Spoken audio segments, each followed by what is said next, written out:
We settled 8 wars in 8 months. I'm now including this one, by the way, if that's okay. They may say, well, that was quick, because yesterday I was saying 7, but now I can say 8. The hostages are back. Thank you for supporting Operation Rising Lion and for your bold decision to launch Operation Midnight Hammer. Creo que lo describe bien el diario El País. Carlos Cuel, periodista. Este es el primer párrafo. Me lo voy a permitir leértelo, querido Marwan Soto. Él es escritor, especialista en la región y ya está escuchando. Marwan, escucha lo que dice el diario El País. Un día histórico para Oriente Próximo acabó convertido en una jornada dedicada a la gloria de Donald Trump. La conferencia de paz de Sharm el-Sheikh, con la presencia de una veintena de líderes mundiales, se transformó rápidamente en una ceremonia de celebración personal del poder de Trump, el protagonista omnipresente en toda la jornada, diseñada al milímetro para que todos los focos se pusieran en él.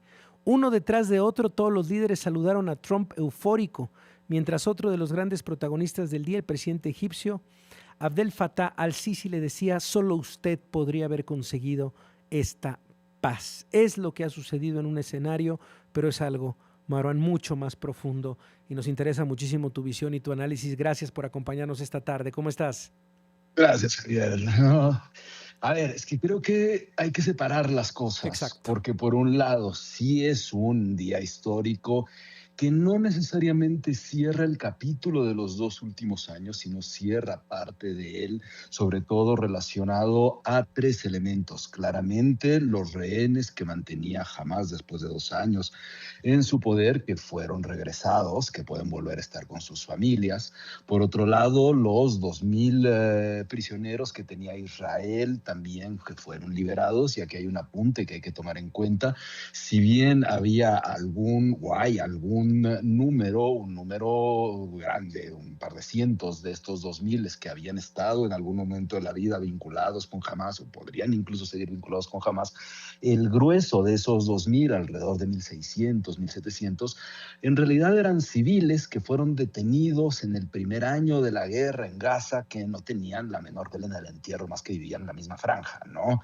Entonces, estos también tienen un respiro. Y el tercer punto que hay que tomar en cuenta es esta, hasta ahora, inicio de voluntad política que sí efectivamente pudo haberse dado hace un año, pero que no importa ya a estas alturas eso, sino que por fin se está dando para poder tratar de encontrar algún tipo de salida a algunos de los elementos de la región, donde lo primero es pensar en la cantidad, ya pasado el asunto de los rehenes, los 2 millones de personas que en la franja de Gaza llegan con el 80 y tantos % de la franja totalmente en ruinas, que ya empiezan a decir, ok, volvimos, llegamos, vemos que solo queda el techo de nuestra casa y espero que eso nos cubra durante el invierno, donde apenas está empezando a llegar la ayuda humanitaria, que se necesita mucho más para poder restablecer lo que sea.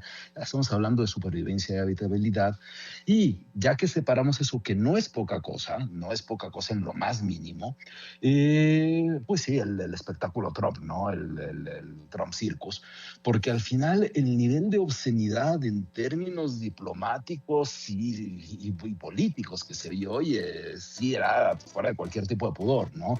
Incluso, por ejemplo, fingiendo que no sabía que estaba el pakistaní a un lado cuando sabía que estaba. Vamos con esta crónica. Vamos a una pausa y regresamos con Marwan Soto en la SICT. 38 minutos platicábamos, Marwan Soto, de esta coreografía, escenografía hecha el día de hoy alrededor de este evento hecho por y para Trump, pero decías, habrá que separar muy bien la importancia también de lo que sucedió el día de hoy, y lo ponías en el centro, las 2 millones de personas que están regresando a un hogar destruido, 80% de la franja de Gaza destruida. Entonces, vaya, hay, digamos, todas estas visiones, todos estos análisis que tienen que suceder el día de hoy también, Marwan. Sí, a ver, porque por un lado está lo que sabemos de la franja de Gaza, de rehenes y demás, y después sí, el Festival Trump, donde, como te decía, incluso llega un momento en el que saca de atrás del Trump al primer ministro de Pakistán para que insista en la nominación al premio Nobel. Luego Trump finge y casi humilla al primer ministro británico. Entonces, y habla de la belleza física de Meloni. Entonces, pues bueno, al final sí tenía un dejo de vulgaridad donde lo último que importaba era ya lo que estaba ocurriendo en Gaza. ¿Y eso por qué hay que tomarlo en cuenta? Porque lo que estamos viendo, si bien no se puede regatear ninguno de los elementos que han permitido, solo, por lo menos durante unos días, un respiro, que un respiro en estas condiciones no es poca cosa para todos los implicados, tampoco implican que haya, como decía el cartel atrás de Trump, que esto sea una conferencia de paz o que ya está la paz en la región o cualquier cosa por el estilo, porque las razones estructurales desde hace décadas y acrecentadas sí en estos 2 años que alimentan estos conflictos y alimentan este conflicto en particular siguen ahí. Por lo que hoy tenemos hoy es un nada regateable congelamiento temporal del conflicto en miras de que los distintos elementos que se tendrían que empezar a discutir ya en la segunda fase que incluirá de la propuesta de la Casa Blanca, pues siguen con la necesidad de llegar a algún fin que no en este momento se puede ver con muchas pistas. Sí, ¿qué te ha parecido, Marwan? Eso, los discursos el día de hoy, digamos, el evento del día de hoy, ¿da algún tipo de pista de lo que pueda suceder en los próximos días? Una actitud en Israel, la actitud desde Estados Unidos, un desbloqueo a la Franja de Gaza. A ver, tratando de dividirle un punto, sí hay pistas de que hay una entrada humanitaria que se pueda ir regularizando. Difícil pensar en qué momento esto podría ser ya suficiente, ¿no? Porque en verdad el rezago, o sea, el nivel de desastre creo que seguimos sin dimensionarlo después de 2 años. Hacia las miras de que los discursos permitan una estabilidad o paz, para llamarlo así, con muchas expectativas, no. ¿Por qué?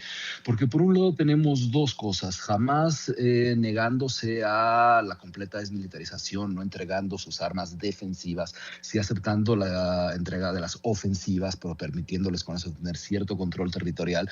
Por otro lado, Israel diciendo que tienen que destruir todos los túneles. La única forma de hacer eso es con las bombas, es decir, seguir con la operación que hemos visto. Benny Gantz da la impresión que no tiene mucha intención tampoco, como Smotrich o Ben-Gvir, de que continúe el cese al fuego. Eso lo vemos al menos en los discursos.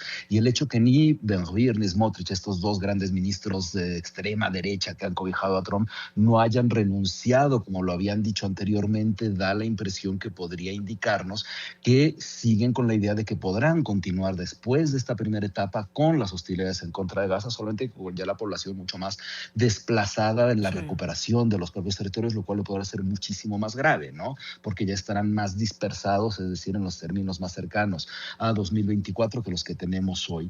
Por otro lado, también se necesita, y eso sí podría verse con los discursos de hoy, es que cierta actitud o empoderamiento que le ha dado la presidencia de Trump a Erdogan y a Qatar, con un respaldo abismal, en verdad abismal, los transforma en los actores que pueden delimitar las posibilidades de construcción o reconstrucción de Hamas para sí mismo, ¿no? Sin embargo, hay un punto que es mucho más complicado. Desde antes del 2023, alrededor del 70% de los combatientes de Hamas pertenecían a un grupo de varones que habían perdido a sus padres, madres o familia por arrestos o por violencia por parte de Israel. Es decir, que después de estos 2 años resulta que existe una cantidad de gente que podría estar dispuesta, gracias a que al final la campaña, más allá de cualquier otra cosa, lo que sí ha tenido es fortalecer la posibilidad social de que alguien diga la política no funciona pese a esto, porque esto no fue política. Lo de Trump no fue diplomacia, sino fue la imposición de una construcción de un mundo a la Trump. Eso dista muchísimo de las negociaciones. Bueno, pues vamos a estar al pendiente, Marwan, de tu texto, por supuesto, en Milenio, lo que colabores también en Letras Libres. Esta semana justo va sobre Exactamente, así que bueno, ahí con tiempo, con un té, con algún café, vamos a digerir estas palabras, pero vaya, gracias de verdad por esta luz o algo. Sí, creo con algo un poco más fuerte, Marwan. Te agradezco mucho estos minutos y te mando un abrazo siempre, mi reconocimiento. Ahí está la voz de Marwan Soto Antaki en este, pues bueno, día histórico, pero poniéndole los límites necesarios y también dónde poner la mirada. Ahí está, no nos lo perdemos en Milenio y también en Letras Libres. Vamos a lo que sigue.